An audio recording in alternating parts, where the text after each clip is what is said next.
passionate about Cleveland sports. He's going in! Touchdown! Browns, Indians, Cavs, the Big Ten, and more. Cleveland is a city of champions once again! Andy and Jarid, Cleveland and beyond. Swinging it right! To deep right!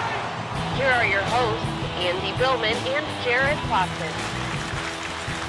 Hello and welcome, Andy and Jarid, Cleveland and beyond. The show is a part of the Pulse Podcast Network. I'm Jarid Watson. He's Andy Billman.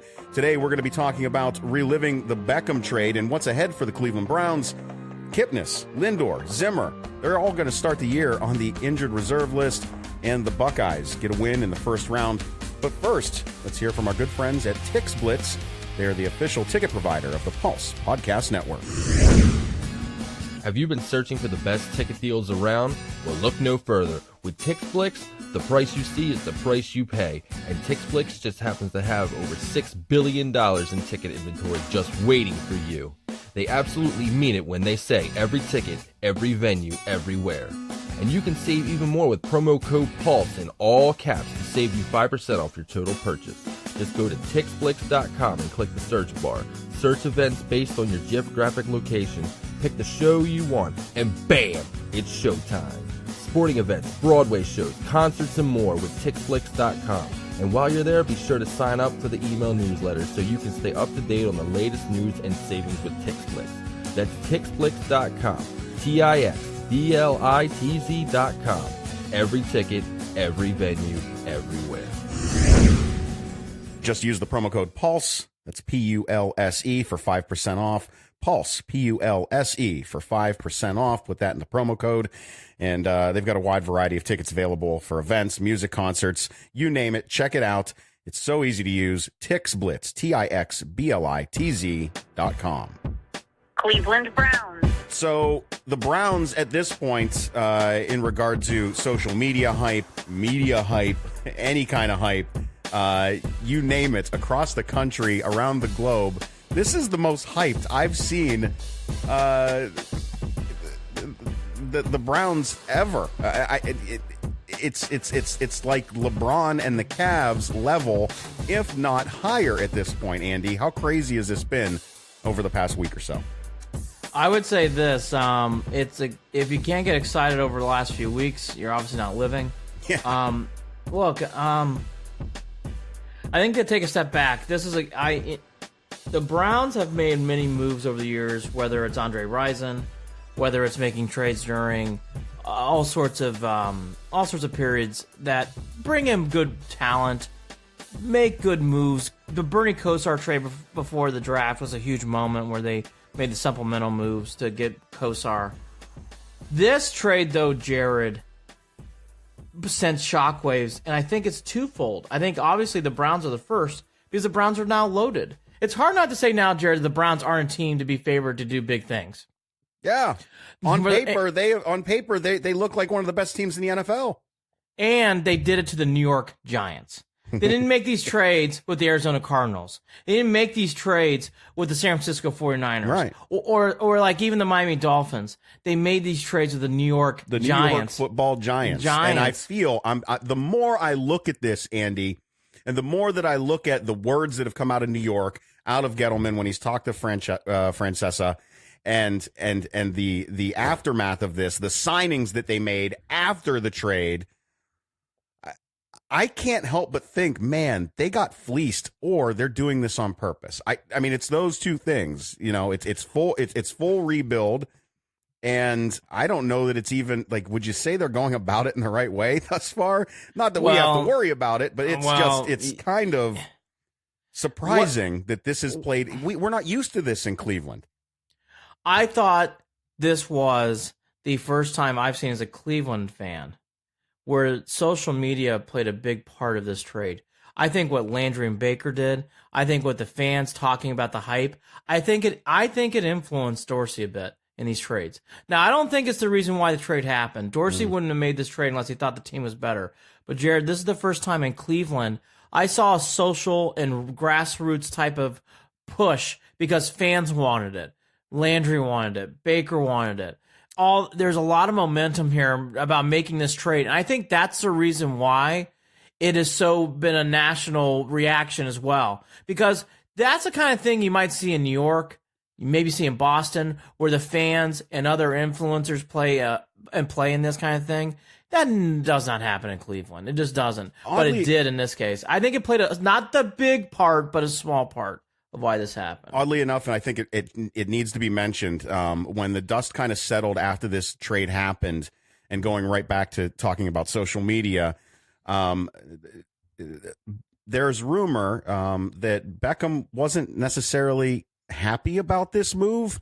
And I don't know whether this was expressed to Saquon Barkley just to make him feel better about the fact that he was leaving, that he didn't want to leave, or whether it's legit. Plus, we know that Beckham's taken time off from social media, going dark, LeBron style again, for a period of time. Andy, do you think that this is just? I mean, where do you think this is coming from? Do you really think that he's that upset he's coming to Cleveland to play with Landry, his best friend? Come on now. I think he's filtering out what happened. And what I mean by that is he wants to make sure that it doesn't come off that he wanted this trade to happen. And I think he was deathly afraid of that. I also think Odell Beckham is in the stratosphere of LeBron when it comes to these kind of things. So the one thing that we got to realize as Browns fans, and I'm not saying it's a negative, it's just a reality. We're going back into the stratosphere of social media over in an athlete like Odell Beckham Jr. who draws a lot of attention. So you got to be prepared for this. He's going to have days on Twitter and on Instagram where he tweets and sends weird things out. I wouldn't read too much into it. I think sometimes, Jared, he's messing with fans and messing with the media with some of these as LeBron did. Mm-hmm. So I don't read into that stuff a whole lot, and I would advise Browns fans not to. But if you get bothered by these things as a fan, well, you better buckle up because there's more to come. I think this is just the start of it. That's the other half of Odell. If you don't like that kind of stuff, I think you're going to be in for a long season because I think he's going to do this throughout. I think and you'll be able to tell whether it's time to worry or not when his relationship with Baker sours. Until then, there's nothing there to worry about. Happen. Right. Yeah. But you get my point. He can say or do whatever he wants on social media that might get people all up in arms or whatever it may be in the future, whatever it may be. Right. If Baker and him still have a good relationship, don't worry about it. Let it go. All's fine. It's fine. No. All's good. And I think that's to what you're alluding to, and it's absolutely correct. Don't get sucked into the hype of these things, positively or negatively, right? Or distraction-wise, because Beckham is definitely, again, he's in that LeBron stratosphere where he can sway the media through social media and through messaging, right. And he's going to do that. And by the way, he has done that. I don't think Beckham was upset about this trade at all. I think he was trying to filter out that he did not want it to come out that he pushed for this trade to happen. And I got that vibe. Look, I don't know. Obviously, I have no connection to Beckham. I have no connection to the people that work with him. His circle. His circle, right. I don't have them on speed dial. But the one thing I'll say is you got the vibe from listening to everybody who's talking about Beckham who are close to him. I think he wanted to get the message out like, hey, I wanted to stay in New York. When I hear those kind of things, Jared, I'm hearing a guy who goes, I don't want this to come out that I pushed this trade to happen. I want it to come out that this happened naturally and that the Browns made this move just as much as I did. So that's how I take all this stuff. I think Odell Beckham Jr. staying quiet is more the media hype that he wants. Look, in fairness to the guy, he was planned to being in Europe. He's not in this. I don't even know if he's back yet. He was in Paris.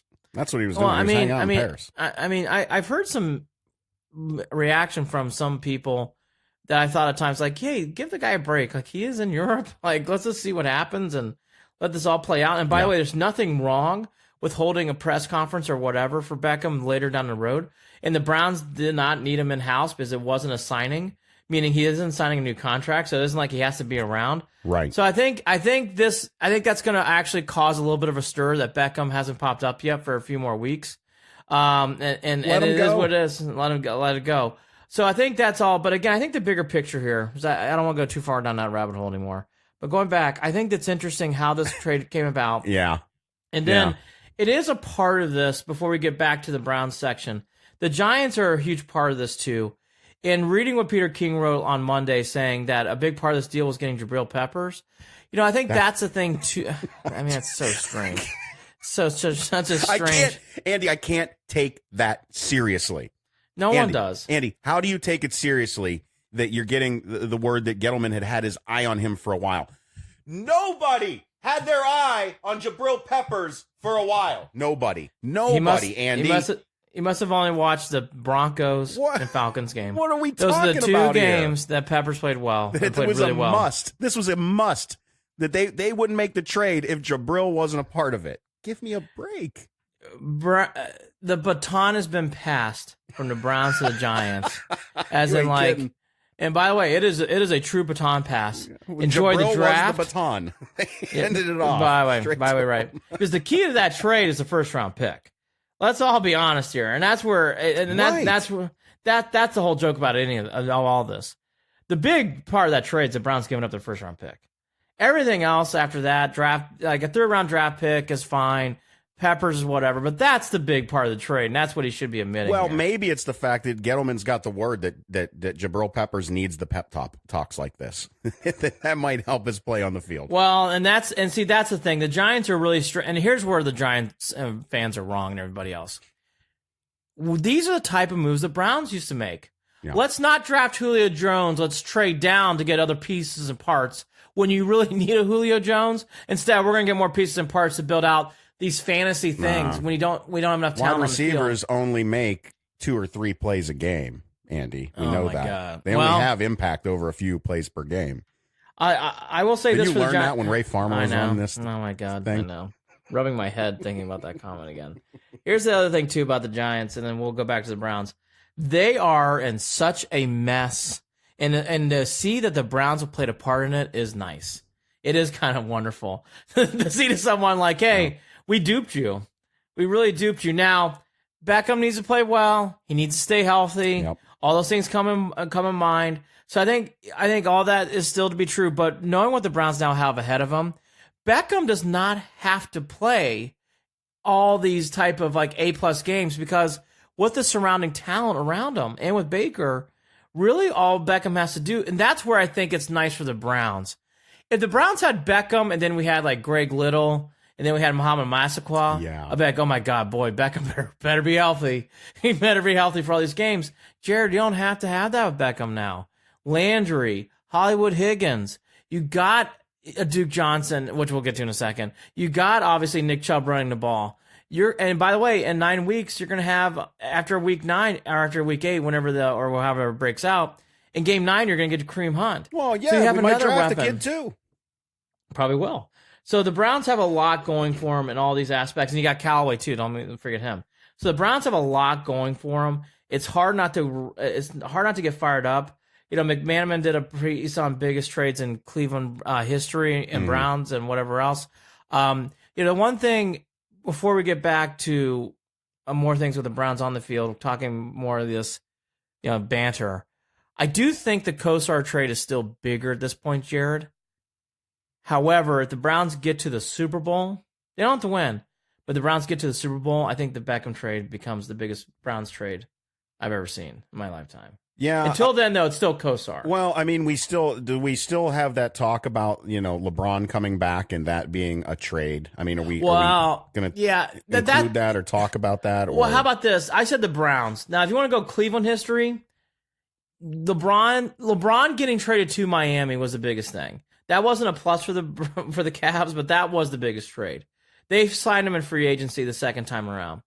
But what happened with the Heat and them getting LeBron on the decision was the worst trade for the Cavs, but that was a trade. That's what happened. Now, if you want to talk about other things that happened, Cy Young, Trez Speaker, Joe Jackson, those are all moves that happened with the Indians. Those are 3 huge. Well, Joe's not because he part of the Black Sox scandal. But everybody else, the huge big names in baseball. Now, they're all in the first half or even in the 1890s for Cy Young. So you can make arguments there. I love that, by the way. He was traded for either $300 or a suit. Take your pick. Well, by the way. It's so beautiful. The Indians fleeced the Red Sox getting Trez Speaker. I mean, they fleeced the Red Sox and getting Trez Speaker. Yeah. So that's why in the history of sports, Beckham is still to be determined.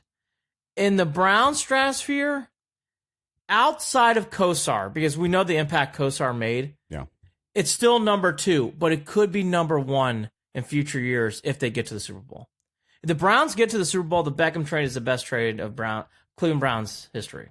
This is. Until then, I still say it's Kosar because you made all those trades. You got up in the draft, and that really changed the franchise. Well, it goes right back to this, Andy. What we're talking about still is on paper hype.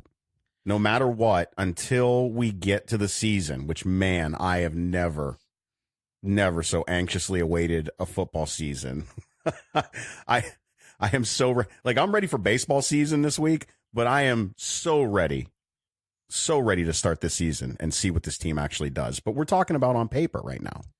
Buddy, it's the first time ever as a Browns fan you can say this. On paper, the Browns are one of the best teams in the league. Yeah. I mean, the Chiefs are going through turmoil. I think the Colts have the same questions the Browns do, if we're being honest. The Patriots are we're not jinxing it. The Patriots at some point are going to get old enough where they can't do this anymore with Tom Brady. Well, did we look at the Rams as making improvements through their offseason? The Rams might be up there. Well, that's the NFC, and you're right. Like, hey, you want to talk about the whole league? Right. The Packers with Aaron Rodgers is always a threat. The Bears made the playoffs. They have a young quarterback in Trubisky. They should get better. The Rams are the Rams. The Saints are the Saints. I don't know that the Packers are going to be all that great either. But the Packers are a whole bag of mess, but they have Aaron Rodgers. Mm-hmm. And when you have Aaron Rodgers, you can do better things. And Aaron Rodgers was very unhappy the last 2 or 3 seasons in Green Bay. So with a new coach in town, you got to wonder how much he's going to be happier and playing better. But going back to the Browns, it's a all-time hype machine. As we're alluding to about the Kosar trade, I think the Ernie Accorsi years where he got Kevin Mack, he was able to draft Webster Slaughter. He was able to bring in other pieces and parts on defense through the USFL breakup. That really played a huge part in the Browns in the 80s, and I'm not naive. We shouldn't be. But I'm telling you, what Dorsey's doing, and because of the media wave, it is so. I mean, Paul Brown obviously too in the teams in the 1950s. But what Dorsey's doing, it's so hard not to get excited because again, I guess it should be said, the Browns. Now, here the other half of this is the Browns have to win 10 games plus. Oh, no doubt. 9 and below. I think 10. I don't even know if 10 is. I almost feel like it 11 or plus. And that's a lot of pressure on this team, and I think they can handle it. I think they're ready for it. But again, what Dorsey's stock, Jared, it can get higher obviously as they keep winning and they get in the playoffs. But I have never seen this. I mean, you tell me you feel differently. Outside of the 90s Indians when they made all those trades coming off the strike, I can't remember, or no, it wasn't trades. It was signings and everything going in 94. Yeah, because the 94 season, I think we probably we would have won the World Series if it hadn't been the strike. Well, Yankees, Montreal, they can all be debated. That's for another podcast. This is the first time since the 94 season with the Indians where I can't wait. I can't wait for the Browns to kick the ball off. I can't wait. Like, I wasn't even this... I was excited for LeBron coming back. I don't know how excited I was for the Cavs. I was excited for the Cavs, but I was excited about LeBron coming back. This is a team movement. Andy, I wasn't even that mid-90s, that early mid-90s Browns team before they left, the Belichick years. Once they cut Bernie, even then I wasn't. As good as that team had gotten, I wasn't that excited for them. No, I agree. And that's why I was still bummed out from how they did Bernie in my eyes at the time. Of course, I was a kid. The only thing I can compare it to is the start of the 94 season with Jacobs Field opening, with the Indians making all those signings. Yeah. That's the only time I can remember as a fan where I'm like, I can't wait. This is the same thing with the Browns. I still, that day stands out in my mind. Yeah, I can't wait. Now, the challenges are ahead. We've talked about all the positives. Oh, we should touch on one thing. This crap about D. Podesta having a huge role. I was going to bring that up, and I was going to... No, I'm bringing it up now. Is it really that implausible is it really that there's no way that D. Podesta and Dorsey are on the same wavelength here, working this together? Does that really make you that angry, Andy? He's got nothing. So look, Paul D. Podesta and I can have a sandwich. I'll buy him a coffee. I'll buy him a beer or whatever. Yeah. But this crap about DePodesta having some sort of help or Sashi Brown analytics doing all this, I'm going to choose not to curse today in this podcast, but that's that's such a load of crap. This team is all about John Dorsey and the moves he's making. Let DePodesta have his fucking coffee, let him there have his fucking little house over there and do his little things over there. He's a nice guy. It's not his fault. This has nothing to do with DePodesta and those moves that Sashi Brown did. Give Dorsey his due. DePodesta's done nothing so far. Read Tony Grossi's article. He points it out. I don't want to fucking hear about DePodesta anymore. He's in San Diego or where the hell he lives anyways. Yeah, I don't understand It's where enough! any of that, Andy, where did any of this come from to begin with? I'm tired of this.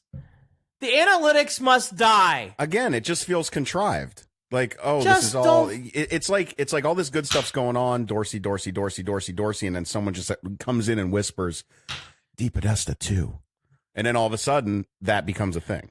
Like, where did that come from? So DePodesta and some other guys printed off some analytics sheet and said you should trade for Odell Beckham. It's just enough. Yeah, he's a nice man. It's enough.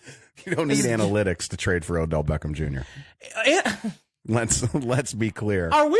You don't need analytics to know that a one, your second three, your late third round, and Jabril Peppers. Here's how I'll summarize. Makes sense for Odell Beckham Jr. Here's what the great analytics did so far. Okay, it told us we should try to get AJ McCarron in free agency. Mm-hmm. It told us that Jamie Collins will be the best linebacker with his stats and how fast he is. Mm-hmm. It also told us you must draft many wide receivers because if you and don't draft them high. And by the way, I mean, remember all those guys the Browns drafted 2 years ago? Yeah. The kid from UCLA's gone. All these, the only ones worked out's Higgins, and that took a lot of work. And that's a credit to Higgins. But everybody else, they're all gone. This DePodesta stuff, let Dorsey have his due, okay? I'm not saying DePodesta's a bad guy. Just let Dorsey, this is Dorsey. I'm telling you, someone who studied sports for a long time. This has nothing to do with DePodesta. No. I doubt he's been in the building in the last few months. Maybe he's in Europe too. He should be. Cash your paychecks and relax. It's okay. You don't need, again, and this is the funny thing. Yeah. I'm sure Dorsey does take some of the information DePodesta and his department takes and uses it for his advantage. But he has no influence in these decisions. If he did, we'd be having Kevin Stefanski as coach, not Freddie Kitchens. Okay? Yeah. Imagine if analytics played into that decision. According to what I'm reading, it sounds like, and by the way, for everybody out there, analytics told, according to what I'm reading, that they wanted not to hire Hugh Jackson. That was on Haslam. So even in these moments, again, read the Grossi article. He does a great job of breaking it down. I don't want to steal his thunder. He does a great job breaking it down. But this DePodesta stuff, let it die. Analytics has a role in this team, but it's not the role people are trying to make it out to be with DePodesta. Right. Okay? Okay. So let's move on to this, Andy. What are we doing in the draft, man? Because I honestly, I couldn't tell you what's going to happen. Well, I mean, and a lot of that is because this is the first time in a long time I didn't care what happened. Well, they for the first time can do something. That's what you're supposed to do in the draft, which is what the Patriots do. Patriots are I've seen them do this for a long time. Take the best player available. But it doesn't matter where he plays. And that's it. Just take the best player available. Now, there's obviously some depth issues you have. And probably offensive line. Yep. Obviously linebacker. Mm-hmm. And you can never draft enough cornerbacks or safety guys or secondary guys, not just for the defense, but for special teams and whatever else you have. I think those are in play. But again, like I would also draft a tight end. I know people we're talking about a tight end or a running back. I mean, both. Yeah. For me, I'm more worried about the running back. You look more at the tight end position. Tight end.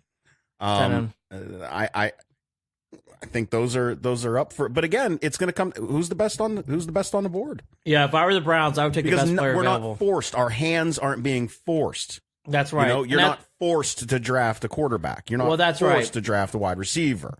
That's right, and that's why. Knowing Dorsey, will take the best player available. Truthfully, if it happens to be a running back in the second round, take a running back. Right. If it happens to be an offensive tackle, take an offensive tackle. If the best player available at that spot is a guy who's a safety, take a safety. Do whatever you need to do. But I would honestly, if I were him, knowing what's ahead for the Browns and seeing what they have, I do think another pass rusher and a tight end would really, really tempt me a lot. I would be very tempted for either.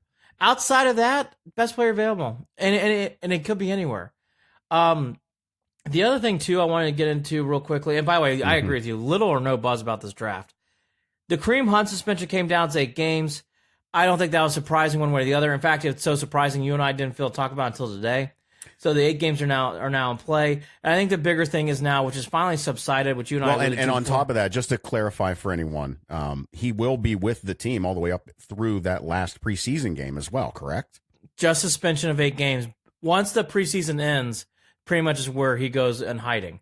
And then Hunt comes back after. And according to Dorsey, he's been the one in the building. He's been the one working out. So all signs are that Kareem Hunt is taking the steps that he needs to take towards his redemption and towards his resurrecting his continuing his career.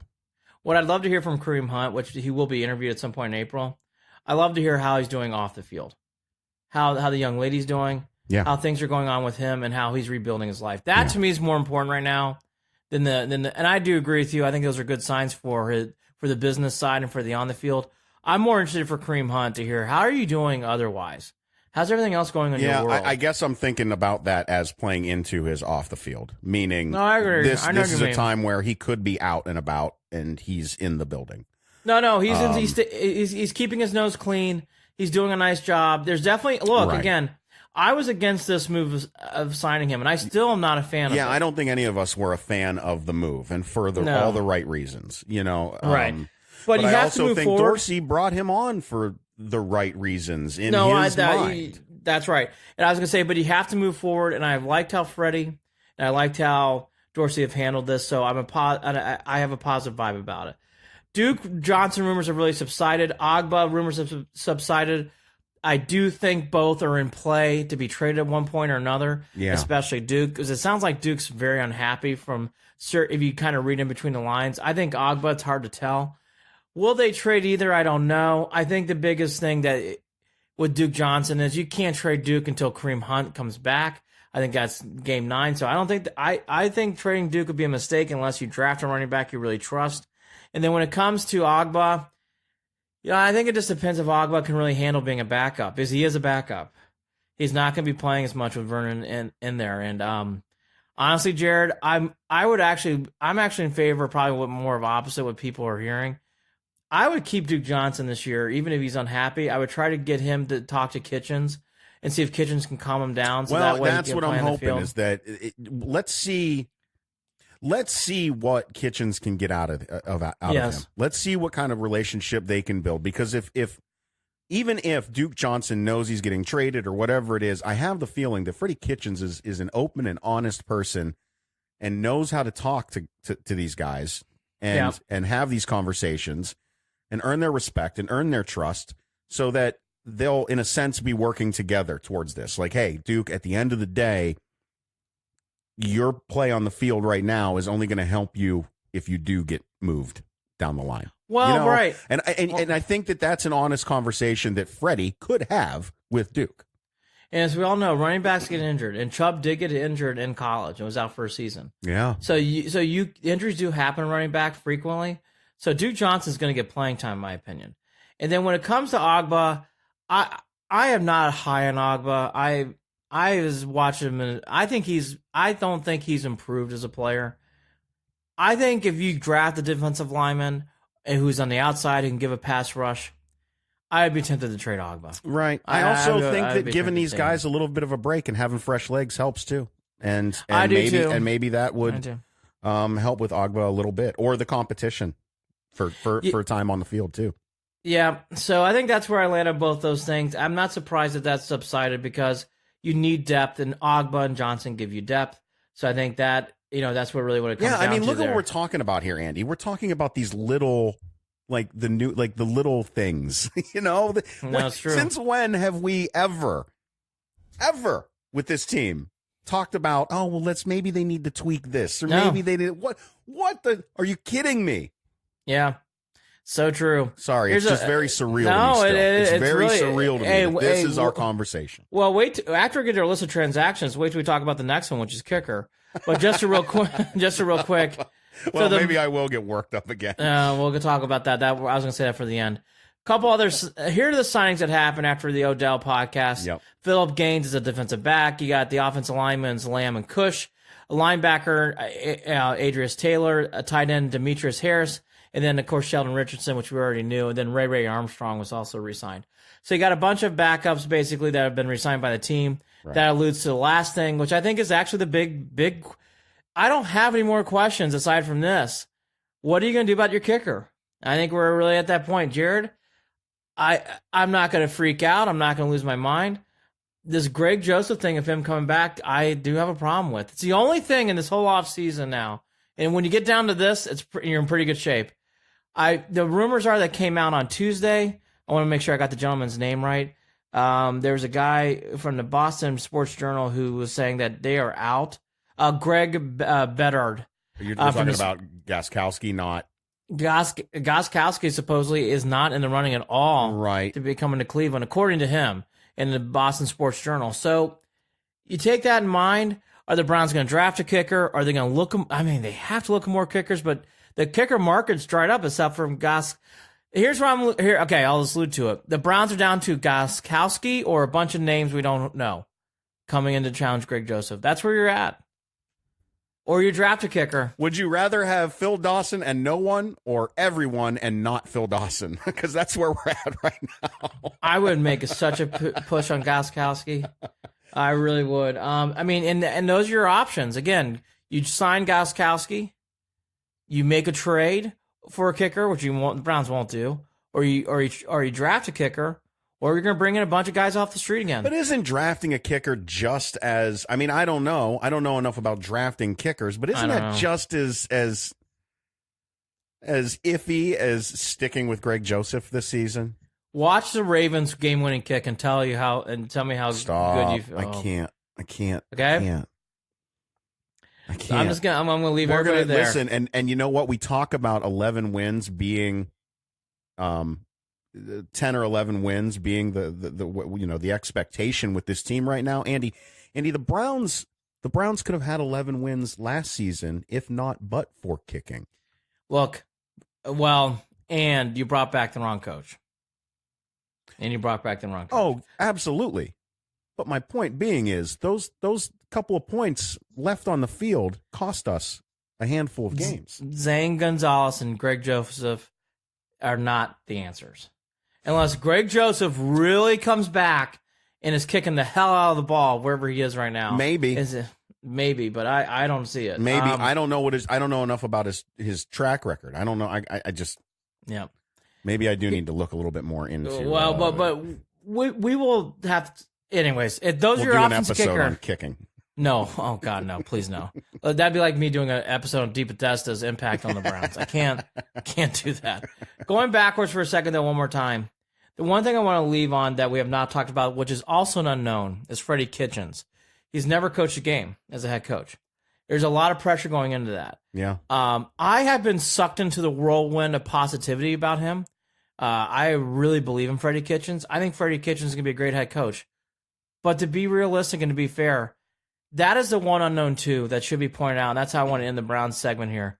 There's a lot of pressure on Kitchens, and he's handling it very well. So you don't hear those vibes. You don't get that sense that's too big for him, which is great.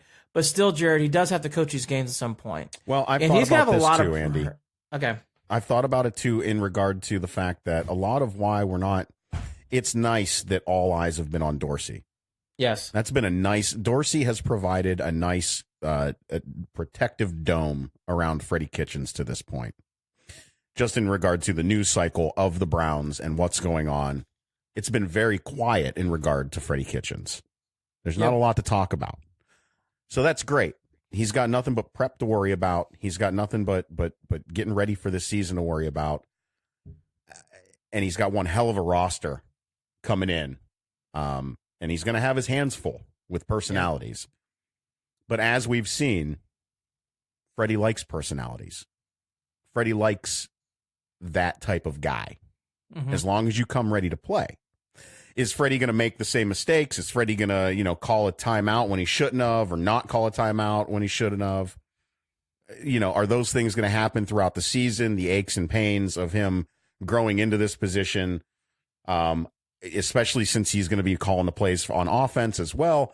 I don't know if it's, we'll see again on paper. I don't know. I don't know what to expect, and I'm not going to kill him for it either. If he's got some mistakes coming out, you just can't. Jared, you can't kill him, but he's going to have a lot of pressure on him. Yeah, Jared, I'll be honest with you. I know what you're saying, but I'll be more realistic. He is going to get killed for those mistakes because the Browns have such a high expectation of winning, and not just around this Northeast Ohio corridor nationally. The Browns are going to have a lot of pressure to win. And so mistakes that are going to happen at times or whatever. And by the way, no coach is perfect. You're going to have little judgments of error, whatever. Kitchens, though, seems to have a good grasp of what's going on around him. I will say this. I think Freddie Kitchens is ready for this.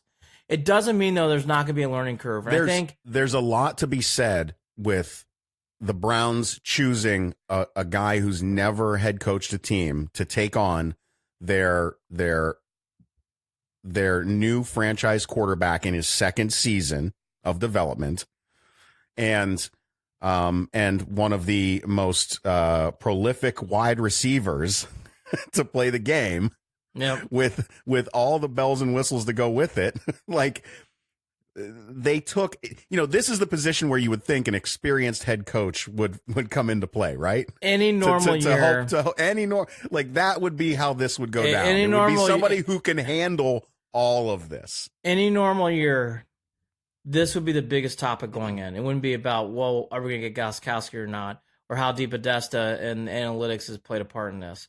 The biggest discussion would be, how in the hell is Freddie Kitchen going to win games? And I'm not hearing that, and I find that to be interesting. And I, by the way, I'm with the majority here.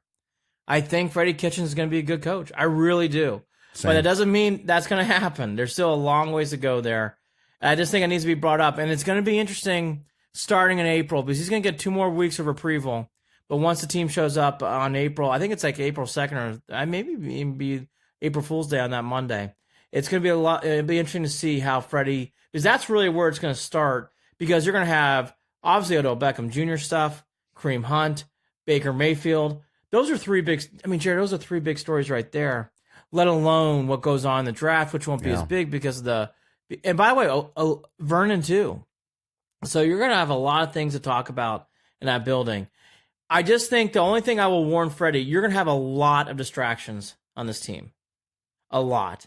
And it's going to be interesting to see how he handles it. And that's something I think it will be very good at, from what I can tell from his podium talk and from how he handles things.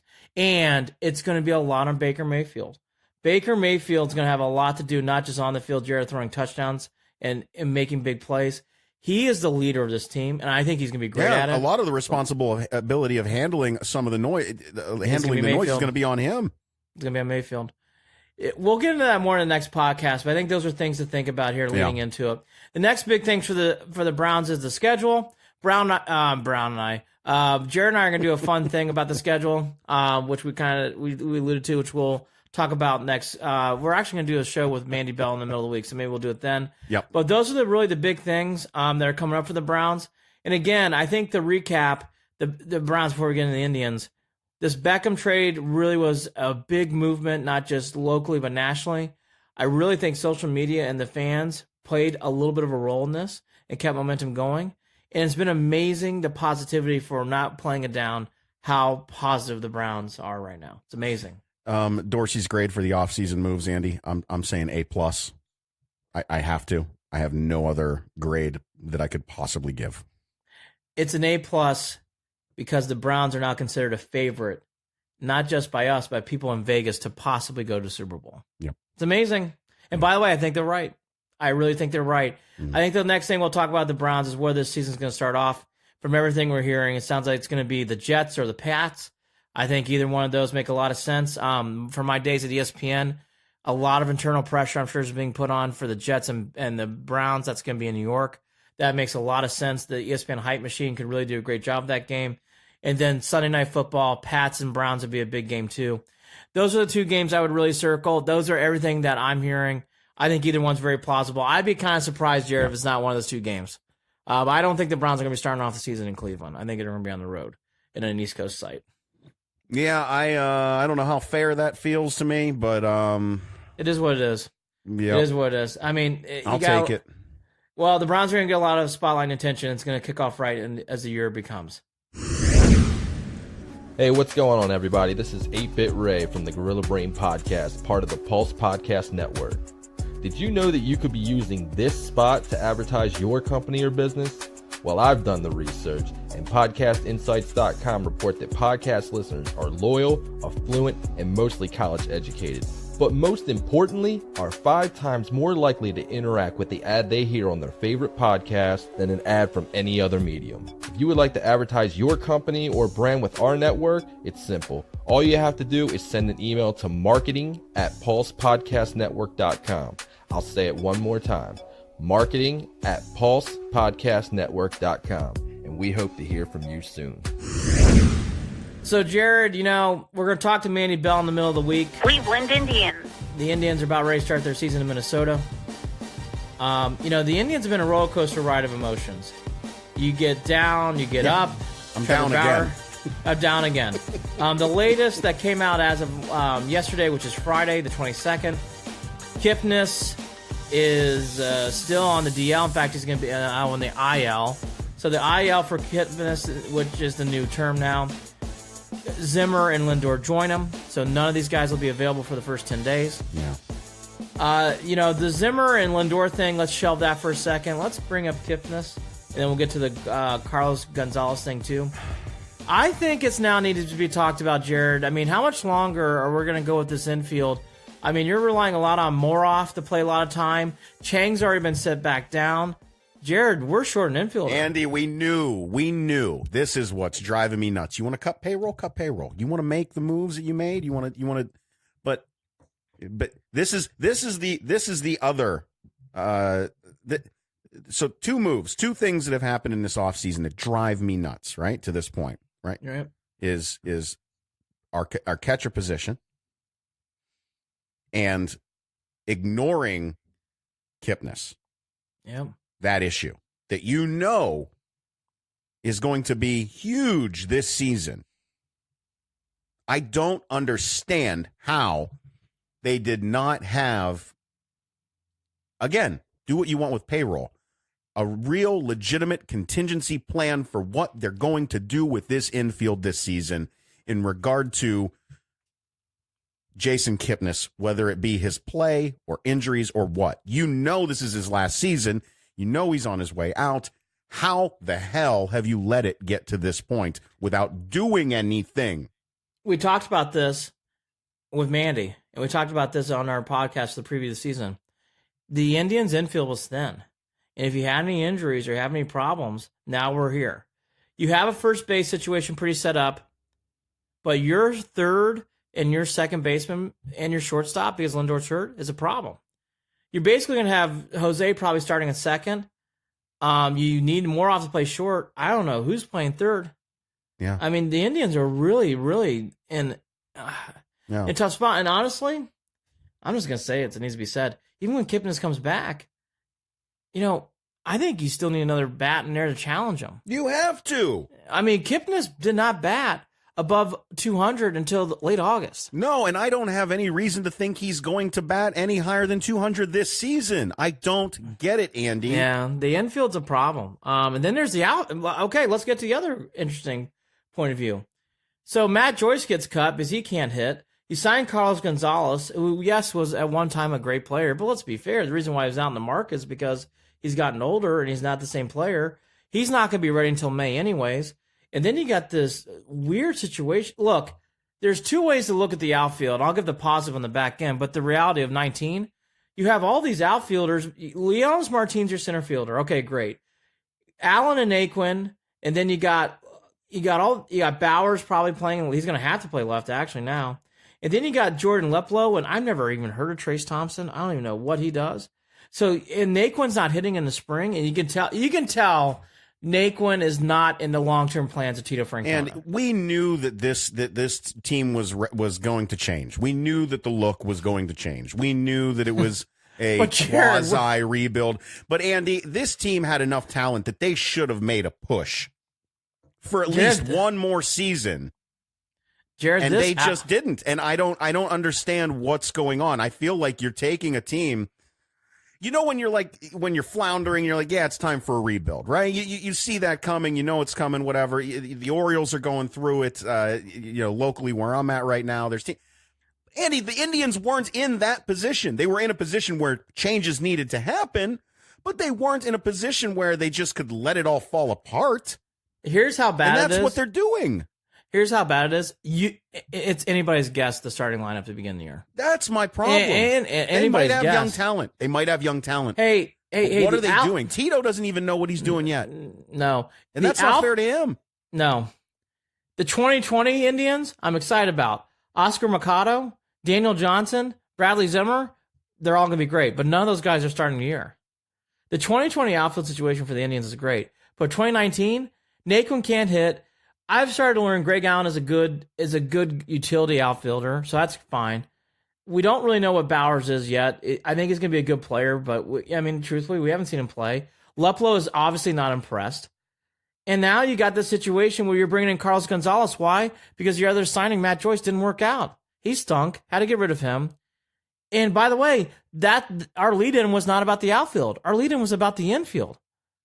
The Indians have a lot of grayness on this team when it comes to their lineup. And again, 2020, hey, I'm all on board. I think the Indians are going to be exciting. A team favored to win the Central, Andy, and we don't know what the lineup is for the opening day. Ready for this? Here's my note about the Indians. Excited about 2020. I think we forgot about 2019.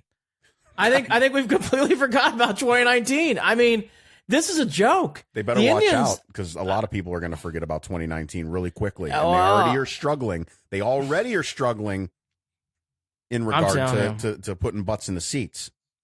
I'm telling you, this is going to be. You want to play? We'll play another fun game with Mandy Bell. What is our starting lineup on opening day on Thursday in Minnesota? Maybe listen, Mandy's going to have to do something to brighten my day because right now this is as down on this team as I've been. I think throughout this entire offseason. Well, again, my headline: the Indians are going to be great in 2020. I'm excited. I think they forgot about this season. It just feels like they forgot. And by the way, it's nice and it's cool, and I love Francona. No, I don't want to talk about him jumping out of airplanes anymore. I want to talk about the outfield. I want to talk about the infield. I'm telling you, it is the smartest PR move the Indians ever did. Hey, Tito, can you jump out of an airplane again? Because we got to cover up for this mess. Andy, they got me. I shared that video on our page. I know. And by the way, it is a cute video. And I love Francona. Okay. He looked like he was scared shitless, too, by the way. Yeah, he did. And let me just say this. I love Francona, and I know, unlike Freddie Kitchens, he's a proven, and I love Freddie, too, but Francona's got the chops, and he'll handle this. But he has got quite a challenge because if you can tell me the starter at shortstop and third base and left and right field, and you can get all four correctly, I might give you some good cash. I think that's a really hard guess right now. Well, Mandy's going to... Mandy, please come and call me. Soothe my worries here. Rescue. For a team that is supposed to... I've never been so down on a team picked to win the AL Central. Jared, how could you not be down? I don't know. I will say the one positive. I'm glad they're not making these long-term giant deals. Maybe I do want them to do a long-term giant deal for Frankie Lindor. Lindor. But a 5-year would be fine with me. Well, right. You know what I mean? Not a 10, not a 12. Well, let's get to it. The pitching staff's going to have to carry this team in April. They need to survive until May when Lindor, Kipnis, and Zimmer are back on the field. Looks like Zimmer's going to be back on the field sooner rather than later. because if they can bridge that gap, then this team should be hopefully rolling by Memorial Day. Let's talk about that pitching staff right now. I don't remember where I saw these rumors. I'm bringing in some of my own. I don't know. Maybe I made this up in my head. But was it rumored that the Indians were still talking in regard to Bauer and Kluber with maybe the Padres at some point? I thought I read that last week. Or is this something that at this point we're cannot trade? You cannot trade either right now. Well, no, you can't. But you can't. Andy, you say that, but look what we're talking about right now with this team. Okay, if you're going to do that, and I would honestly I'd be like, you need to trade Eric Hosmer. And you're not trading Eric Hosmer, and the Indians aren't taking on a contract. You need a guaranteed star for a star. You can't do prospects anymore. I need a star. A star. So that's not an option. Jabril Peppers? I'm sorry. In a right guard? Who's your best fifth inning reliever? So, look, all that to be said. Listen, those are important innings, Andy.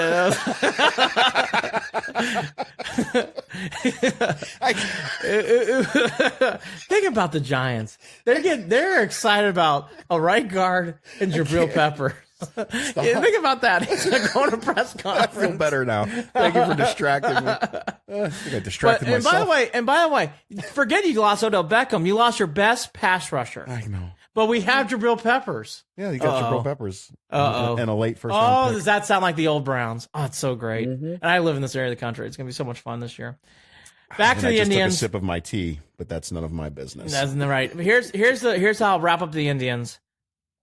The big thing, they have to survive in advance April and probably half of May. Because even when Kipnis and Lindor and Zimmer come back, maybe Zimmer's more like late May, you're going to have to still get them in motion and get them in playing shape, right? So you're talking survive in April, let's just be, and by the way, all Francona teams do this. April's going to be hell. They'll have a 3 or 4 game losing streak somewhere in the middle. They start off in Minnesota. Boy, can I pick the worst climate to start the year. And the Indians never do well in cold climate to start the year, too. So the Indians do have all these questions. You just hope. I'll tell you, the other big thing on this team, boy, I hate to do this, but because I love the kid, it's going to be really, pitching will lead the way. It is going to be such a big deal that Jose Ramirez hits early. He has to hit early to carry this lineup, and it's going to be a lot of pressure on him, but he has to hit. The one other thing I want to mention to you, in case you want to touch on anything else with the Indians, I have been hearing fantastic things about Shane Bieber. Fantastic things about Shane Bieber. It sounds like he is having a lights-out spring. Yeah. And, Jared, I think Clevenger's on the up, Bauer's on the up, and I think Shane Bieber's on the up. And that is so exciting. And we have not mentioned Carrasco or Kluber. The starting five of the Indians are so good. They just hope that they can carry this team. Because Brad Hand's a legitimate all-star closer. And with those guys, I mean, the Indians are going to be it's going to make April and May bearable. Yes. And by the way, you can't have too many injuries in your starting rotation, which every team does, not just the Indians. Usually there's one starter gets nicked at one point or another. The Indians really can't afford to have any more nicks. And again, Jose Ramirez has to hit early. Has to, Jared, he has to. If he's hitting around 200 below, man. And by the way, that's typical in April for hitters. Yeah. I think it's going to be hard for the Indians to win games. It's going to be really, really important he stands up. We'll get Mandy Bell later on this week to talk more about the Indians. But, boy, this Kipnis news, Lindor and Zimmer's expected, but Kipnis, boy, here we go again. I mean, missing a lot of games start the year. And, again, for every Indians fan out there, you try to predict the brackets, which we'll get to next. Here's my bracket. Who's your left fielder, right fielder, second baseman, shortstop, and third base starting? Try to guess. Because I think Jose could be playing second. Who's playing third? Oh, God bless. I know. It's going to be hard to guess. We'll get into that more with Mandy later in the week. Let's talk tournaments. Let's talk brackets. Great week of games. Andy, I've lied, by the way. What? I said I was going to watch, and I haven't been watching. No, Jared, I've been watching. I just haven't been around. I haven't had a chance. Oh, God. Sounds like such an excuse, but. Great game so far. The tournament, This wasn't a plus first round weekend. I called it a B-. Right. But you got some cool teams like UC Irvine, Murray State, boy. Murray State, of course. Murray State's been great. You got the wins last night from Oregon, but the big things that stand out from our perspective being Midwesterners, the Buckeyes and Boilermakers did their thing. The Buckeyes with a great win. That win was needed. They needed that win. They outplayed Iowa State. They did a nice job. It's amazing what happens when Weston's back in your lineup. And the other big thing I took from the first weekend, aside from Wisconsin, boy, the Big Ten won a lot of games. And Iowa and Ohio State winning the way they did. Iowa not just beat Cincinnati. They beat Cincinnati in a pro-Cincinnati crowd in Columbus. And then what Ohio State did going out there, remember, Iowa State not just is in the middle of the road team. They won the Big 12. They won the Big 12 championship. To win that game in Tulsa, a lot of Cyclone fans in the building. Jared, I give kudos to the Buckeyes, kudos to the Hawkeyes. Yeah, that's one of the reasons why I didn't stay up late last night to watch that game, is because I just never expected anything like that to happen. I didn't expect the Buckeyes to win that game.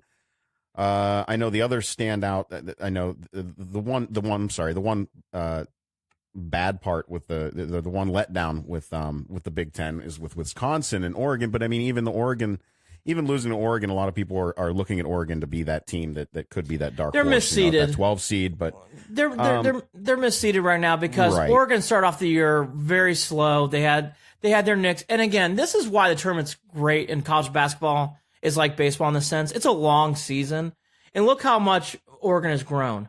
And by the way, people forget Weston was out. It's amazing what happens when you have Weston back in your lineup. All of a sudden, the Buckeyes play really well. I'm actually going tonight to the Hartford region to watch my Boilermakers play Nova, and then I'm also going to see the Murray State Florida State game. But Jared, these games so far in the tournament have been good. Not great. Hasn't been a great first round, but it's been very good so far. And Wofford, Kentucky's another game to watch too. But it'll be interesting to see if the Big Ten can carry this momentum into the Sweet 16 through the weekend. Let's talk quickly about this Murray State team. Fun team. How big of I might end up watching just to watch them coming up. Well, look, it's all about the young kid from Murray State. And Morant is a star. He has been a star all year, but now he is this, and the tournament does this.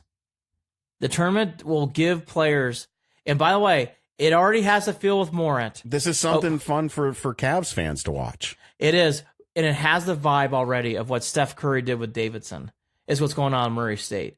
Now, Murray State, if you want to talk on the floor, Murray State is a tricky game. They are playing against Florida State, and Florida State's tall. They're fast. They're athletic. It's going to be a tough game for them to win. Right. But if Morant and those guys can win that game, that puts them into the stratosphere. And I think for the first time now, you would not feel as bad if the Cavs draft second and they take Morant out of Murray State. Morant was expected to come out third. Nobody hears about who this kid is because he plays for Murray State. Hey, he's Nobody's on watching television. Murray State throughout the season. But I'm telling you what, He's lanky. He's athletic. He's tough. He's really tough. He could be a surprise here, and I would encourage any Cavs fan watch Murray State, and because we're possibly looking at who we're going to draft. That's fine by me, and I was dead set on Zion the entire season, and I think a lot of Cavs fans were. But if they watch this John Morant kid, man, he is a player. If you're then, just for reference, Demetrius is his first name, but he goes by Ja. Again, I'm just giving you this info because I know not a lot of people really had him on their radar. So they do now. Yeah, there's no doubt they do now. Games to watch on Saturday and Sunday. If you, I'm going to take 1 minute. Please keep listening to the podcast. This is my one Boilermaker rant. I have to get out. This is such I know. Purdue and Matt Painter needs this game tonight. Jared, it's a huge game for him. It's a huge game for this program. They have lost to Villanova close in the last 5 years. I was in the Garden when they lost to Villanova. They lost by 2 points at home. I think it was 2 or 3 point game they lost at home a couple years ago. Purdue has never been able to beat Nova. They are the better team. But it's in Hartford. There's going to be a lot of Nova fans. My poor boys and I are going to be suffocated out by blue and white in the crowd. But we'll have our gold helmets. We'll be ready to go. It is a huge game for Matt Painter. I really think that he needs this game because Purdue is the better team. They match up well. They have 2 guys who can guard against Pascal. It'll be interesting to see how that plays out. Kentucky Wofford's a great game for people who didn't watch that game. Wofford can shoot the lights out. I don't know the young man's name, but they can play. That will be a game to watch tonight. Yeah, well, you're talking about the he set the record for 3-pointers, right? Yeah, he is a shooter. Wofford is for real. That is good. The line is 5. I think that's very fair for that line, and that's surprising saying that about Wofford. Can Minnesota keep going like this? This is the new Minnesota. They played well. They really blew out Louisville, but that might have been more about a Pitino thing because obviously his dad coached Louisville, and he gets revenge beating Louisville and knocking him out. It'll be interesting to see if Minnesota can keep this going, but I think Michigan State just has too much. I think the other games, you don't have to sit there and watch. Michigan plays Florida, but they should beat them. And, for people out there who don't forget, Maryland is a part of the Big Ten. They play LSU. Again, that is the national game, by the way, to lead off the day. On Sunday, I think Iowa can beat Tennessee on the right day, but Admiral Schofield is a great player. I think the other game to watch outside of Ohio State-Houston, I think Oregon-UC Irvine's a great game. Look, I just said it out loud. Oregon-UC Irvine's a great game. UC Irvine's tough. They play big. They could give Oregon a game. These are two West Coast teams. It's not surprising they buried this game at 9:45 at night. But I would watch that game. I think that game has a lot of good athletes. And UC Irvine plays hard. They've won 16 in a row. Ohio State can't beat Houston. It's not impossible. Houston does have their faults. Ohio State is it showed last night. When Ohio State gets enough offensive efficiency, they have the athletes to conquer and do big things.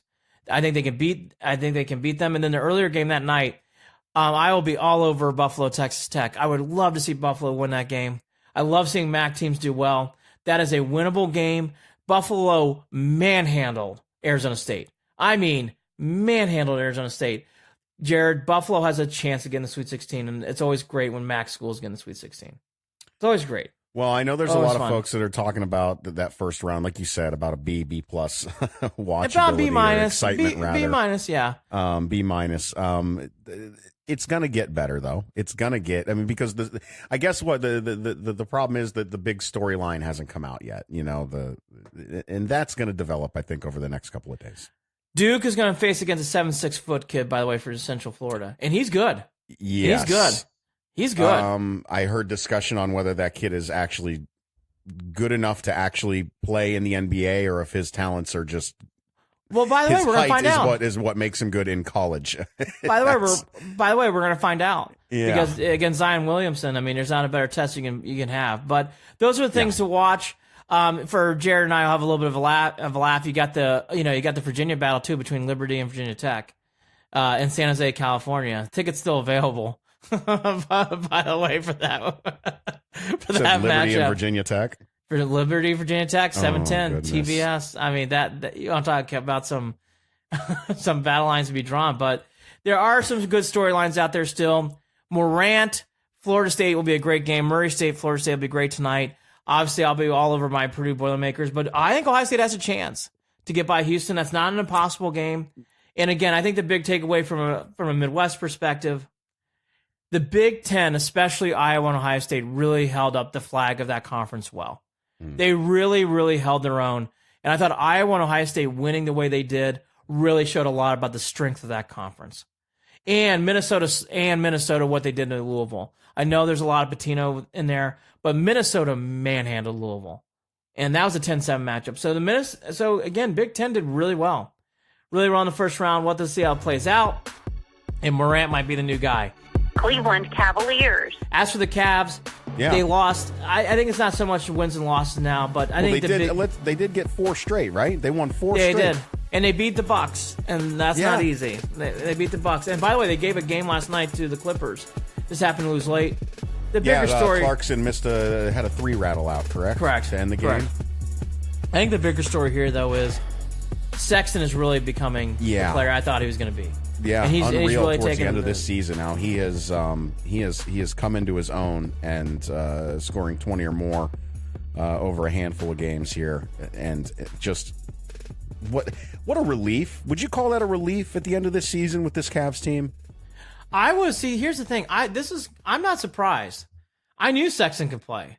Right. I knew Sexton was raw. Now he's coming into the player that I thought he would be towards the end of the year. I think for the Cavs, there are so many positives going into this. And again, you're still right where you should be. You have a 2-game lead on the losing side of things with the Bulls. Right. And you're about ready to go on the West Coast. So it's really going to be tough for the Cavs to do too much with that seed, meaning like the Cavs are pretty much locked into the third, and all those are minuscule percentage points. The Cavs have a great shot at getting the 1 or 2 or 3 pick. Right. So, They really do. I'm fine with all of that. I think what also makes this this season, the pill that it is, easier to swallow, and I think it needs to be mentioned, but we don't have to get into it, is, the Lakers have officially been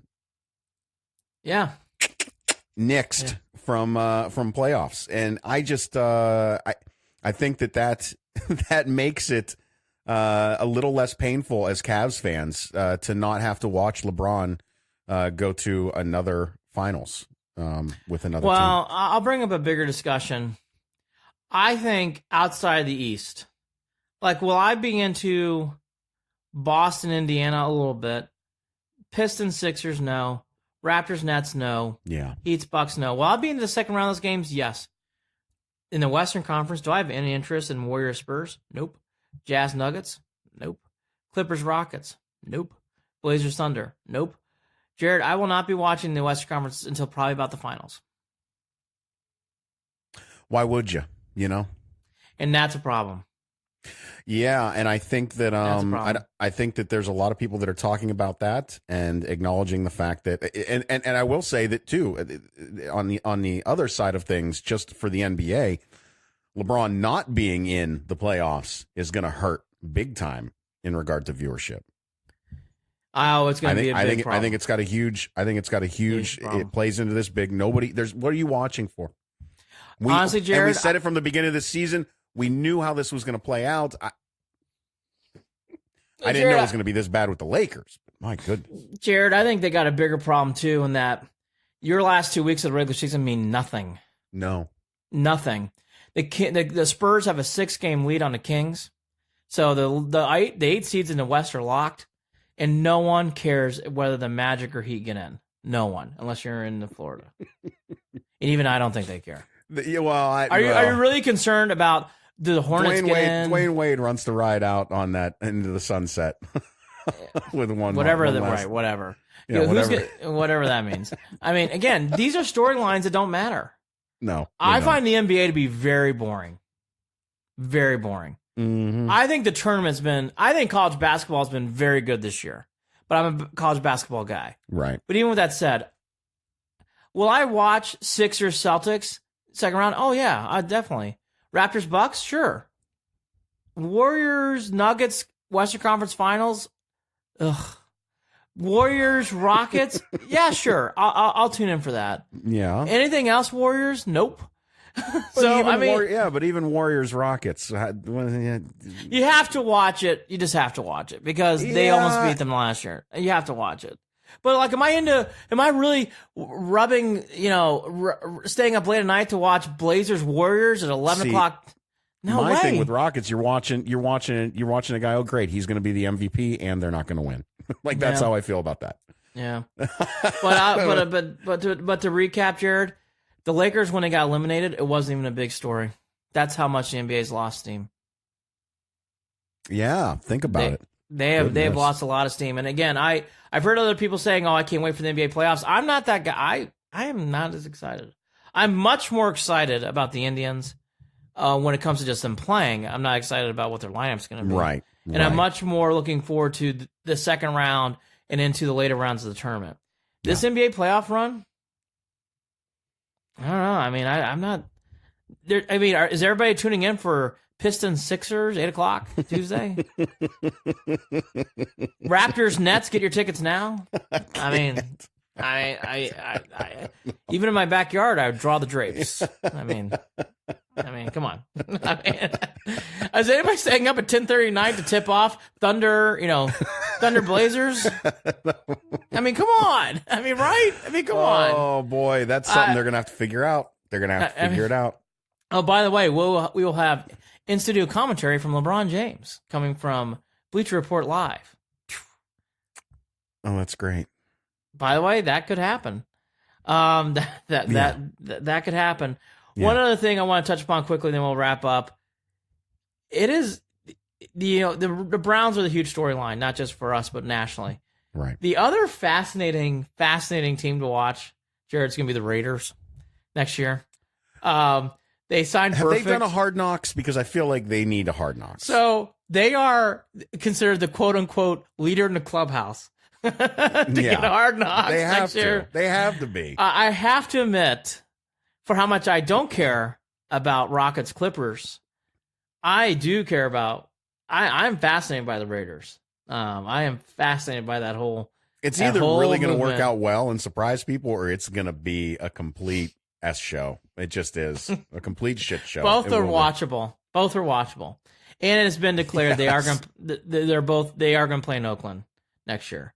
I'm sure someone in the Alameda County said, "Look, we're going to make a lot of money on this team next year. Just let them rent out the Coliseum for 2 more." Seriously. I mean, at some point, money talks. It's like, did you see all the moves the Raiders have made? We got to put people in the seats. I mean, you got to do what you got to do. So I think the Raiders are interesting. Mayock obviously being there too with Gruden. That's great microphone stuff right there, let alone Antonio Brown, let alone Perfect. Perfect, by the way, almost decapitated Antonio Brown on a play. The Raiders let's see how this works out. The Raiders are fascinating. By the way, it's a good year for the Browns not to be playing the Raiders.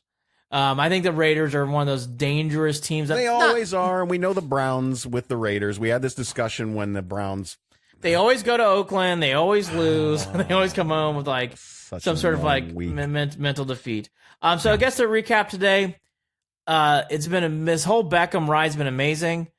Don't look for him to talk until later. We're down to drafting kickers or trading for a kicker or deciding Gostkowski, but it sounds like Gostkowski's out of the running.